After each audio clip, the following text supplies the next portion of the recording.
Let me ask you how your government explains what's happening right now to journalists in Sri Lanka. For instance, that some 10 of them have been killed in the last 2 years.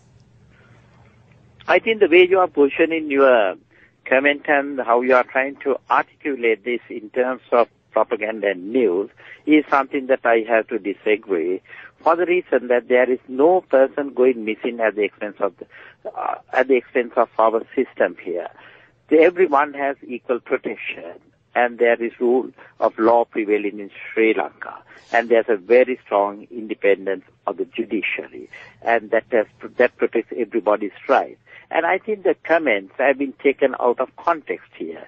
No one will be ever arrested merely one speaks to a media station or speaks on behalf of a media station, and therefore I must correct this position straight off.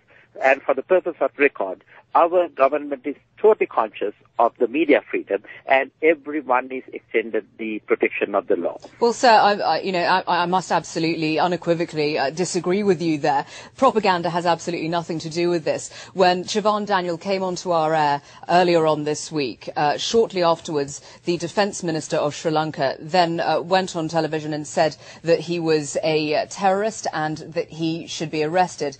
And now nobody's heard from him. So, obviously there's some sort of a disconnect going on here. Comment made by the Defence Secretary in terms of whether the person is there or not. How do you know where the person is, where the person is? In the event there are complaints about the person not being there, we are prepared to investigate. Obviously, everyone has the right to have recourse to the legal system in this country. The police is functioning, and it's a very surprising thing how it gets connected with a TV station, then subsequently with an interview the Defence Secretary has given, and now we attribute a missing person to that list.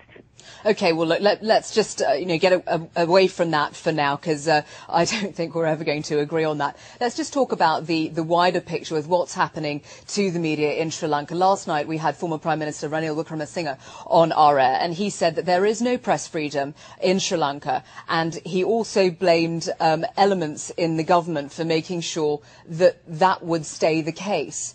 Are you saying then that journalists in Sri Lanka are free to go about their jobs and report exactly what they want to?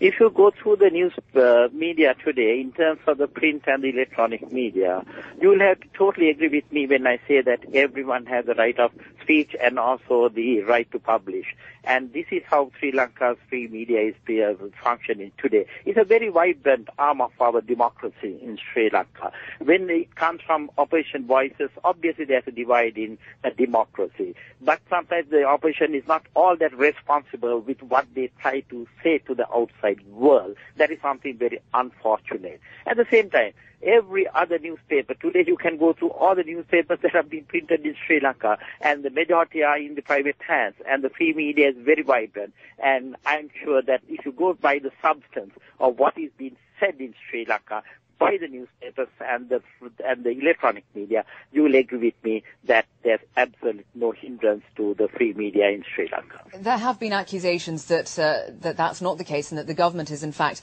behind recent attacks on journalists. In fact, the journalist Lasantha Wickrematunge said that it would be the government